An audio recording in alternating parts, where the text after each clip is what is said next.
So you want to do a collab video. Hey everybody, this is Roberto Blake of robertoblake.com, helping you create something awesome today. So today is another YouTube tips video, and we're going to talk about collaborations, one of the most popular topics on YouTube for a good reason. They help channels grow, and they're a lot of fun. Now, here's the thing.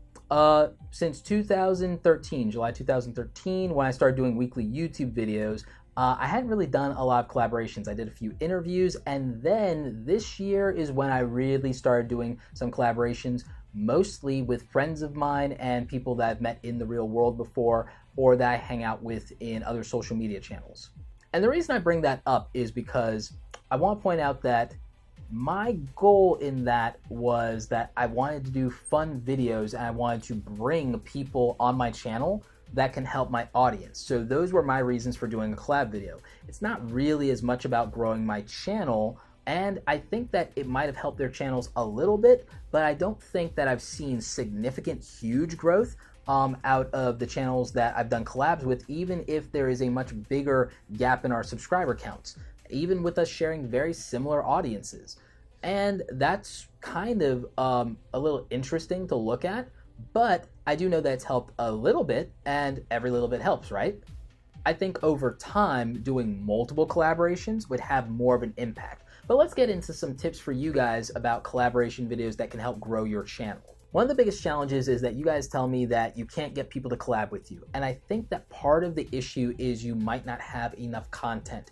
Majority of the people who tell me that they can't get other YouTubers to collab with them have less than 30 videos on their channel, and they're not super consistent.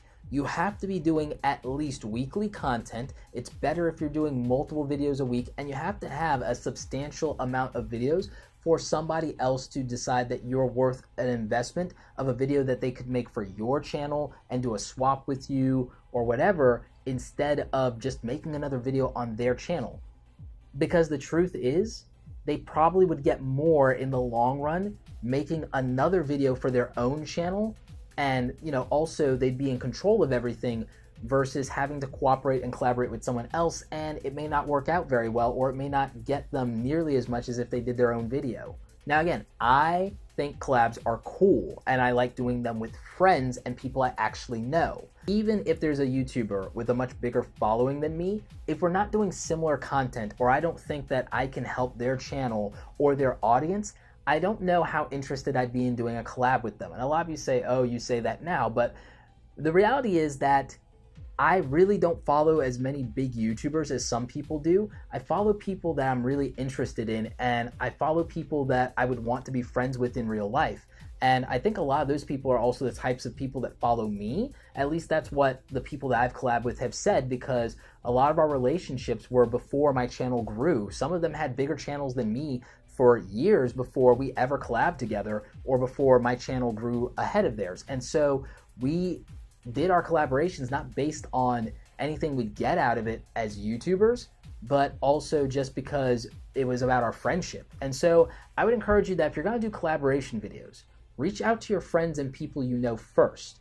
The other reason you want to do this is because if you can show someone else that you aren't tight with yet the collaboration video you did and how awesome it was, then guess what? That's your sales pitch. It's all these other collaborations you've done.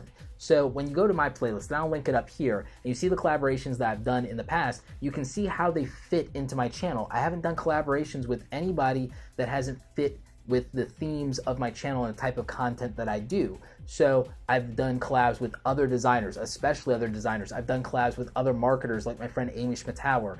I've done collabs with YouTubers who believe a lot of the same things as me, and I have more collabs like that coming. And the thing is, there are a lot of YouTubers that ask me to shout them out or do collabs with them, but we have no relationship, we have no friendship, and I wouldn't necessarily be interested in that type of content, or my audience wouldn't be interested in that type of content. But the other thing is, I would want to do the videos that I could do with all of my friends and the people I know first. I would want to do videos with people that I hang out with in Facebook groups with, or I'd want to do videos with people that I talk to every day in Twitter, or people that I know, like my best friend Malcolm. I would want to do those videos, and I would want to help those people before I help anybody else, because we have an actual real relationship. So if you're going to ask somebody to collab with you, if you're going to ask somebody to give you a shout out, if you want to do any of those things, I really think it should be built on you guys having a relationship. You don't start a relationship with asking for a favor or for somebody to help you do something. You start a relationship by being genuinely interested in somebody and bonding over something you guys both enjoy. So I think that the real theme of how to do a collaboration is to start small, lower your expectations, and work with people you like, that like the same thing as you, and that it's a way for you guys to get closer and for you guys to just enjoy something. And if that helps grow your channel, then that's awesome. And one of the reasons it can grow your channel is because you're now associated with them. You will get like related video stuff that shares off of each other. Your videos might show up next to each other in a YouTube search ranking. You guys can share each other's content in social media. I think you should do those things with your friends and for your friends anyway.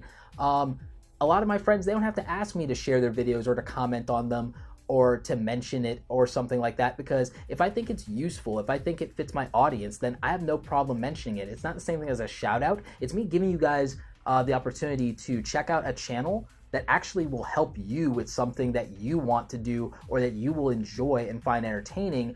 And it's not me doing them a favor, it's me just trying to add more value to my audience. So I'm really only interested in promoting things on this channel that add value to you guys, because that's what this is for. This is for me to help you guys do whatever you're trying to accomplish, especially if you're a creative, because that's something I really wish I had 20 years ago. That would have mattered.